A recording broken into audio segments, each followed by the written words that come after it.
Good morning everyone. My name is Siddhant Singh. In this video I am explaining you merging in padding in web development. So basically यहाँ पे हम web development में merging और padding के बारे में बताऊंगा। तो ये होता क्या है, सबसे पहले ये एक वेब डेवलपमेंट का एक फीचर है जिसमें मर्जिंग एंड पैडिंग यूज़ करते हैं वेबसाइट को वेल स्ट्रक्चर एंड रिस्पॉन्सिव बनाने के लिए। तो ये अपना था इंट्रोडक्शन। अब इसको आगे बढ़ते हैं। तो सबसे पहले CSS बॉक्स मॉडल होता क्या है। ये एक बेसिकली CSS जो बॉक्स मॉडल है वो foundation of design and web development के लिए यूज़ होता है। इसके 4 टाइप होते हैं। तो पहला होता है कंटेंट, दूसरा होता है पैडिंग, थर्ड होता है बॉर्डर एंड फोर्थ होता है मार्जिन। तो जो कंटेंट होता है उसमें टेक्स्ट, इमेज वगैरह HTML लिखते हैं। और जो पैडिंग होता है, पैडिंग में अपन यहाँ पे बॉर्डर वगैरह, जो बॉर्डर होता है उसमें जो पैडिंग कंटेंट होता है उसको स्ट्रक्चर देने के लिए काम आता है बाउंड्रीज वगैरह में। और जो मार्जिन होता है उसमें जो स्पेस होता है outer side of the element जो होता है स्पेस, उसको प्रोवाइड करता है मार्जिन। ठीक है।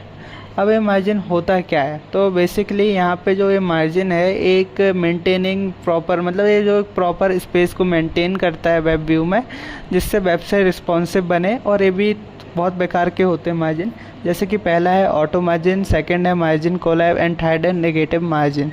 ठीक। तो जो ऑटो मार्जिन है इसमें एक सेंटर अलाइन जो रहता है हॉरिजॉन्टल है, मतलब जो टेक्स्ट होता है उसको करता है।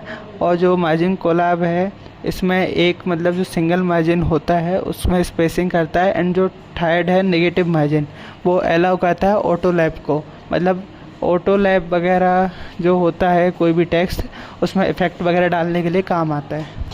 अब यहाँ हम अगले पेज पे बढ़ते हैं जो कि है अंडरस्टैंडिंग पैडिंग। तो अब पैडिंग होता क्या है, जो पैडिंग होता है वो प्रोवाइड करता है इंटरनल स्पेस जो एलिमेंट में लगता है। उसके बाद जो विजुअल अपीयरेंस रहता है उसको बहुत ही बेहतरीन बनाता है।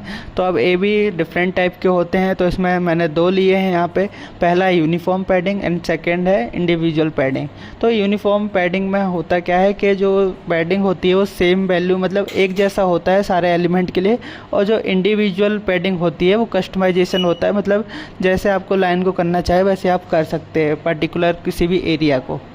अब यहाँ पे आगे बढ़ते हैं।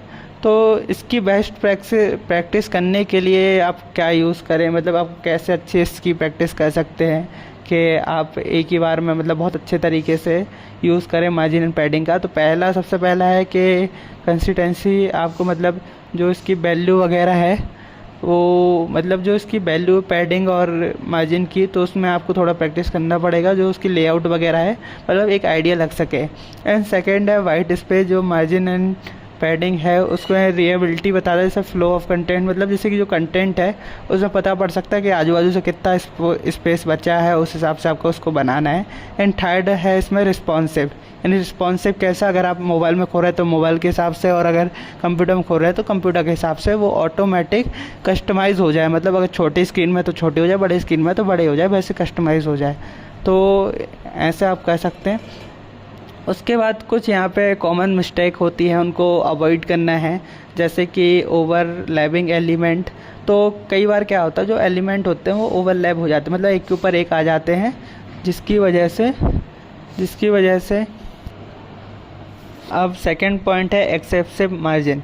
तो एक्सेसिव मार्जिन में क्या होता है कि यहाँ पे अवॉइड करते हैं, जैसे कि लार्ज मार्जिन कहीं पे बड़ा स्पेस हो जाता है, कहीं पे छोटा हो जाता है, और अनबैलेंस डिज़ाइन हो जाती है, मतलब ऊपर नीचे हो जाती है डिज़ाइन, तो उसको मैनेज करना है। एंड थर्ड होता है इनकंसिस्टेंट पैडिंग। मतलब इसमें क्या होता है, तो जैसे कि पैडिंग की वैल्यू कभी अपन गलत लिख देते हैं, उसकी वजह से जो कंटेंट होता है वो डिस्ट्रैक्शन वगैरह उसमें, मतलब जो उसका साइज़ वगैरह है सब ऊपर नीचे हो जाता है, तो वेबसाइट का जो व्यू है वो अच्छा नहीं दिखता है।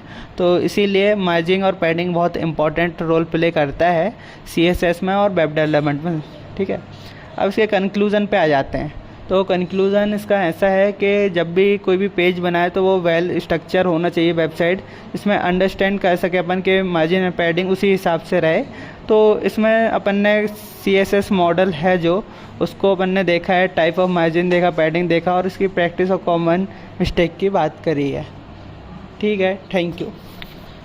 तो यहाँ पे जितनी भी ये दिख रही हैं आपको ये सारी स्लाइड मैं डिस्क्रिप्शन में नीचे लिंक दे दूँगा, आप वहाँ से भी पूरा ये स्लाइड देख सकते हैं और डाउनलोड भी कर सकते हैं अपने हिसाब से, जो भी आपको ठीक लगे। ये मैंने पूरा बेल स्ट्रक्चर मैंने एक्सप्लेन करा है यहाँ पे। तो यहाँ पे सारी जितनी भी मतलब यहाँ जितनी भी स्लाइड है सारी की सारी आप आराम से पढ़ भी सकते हैं।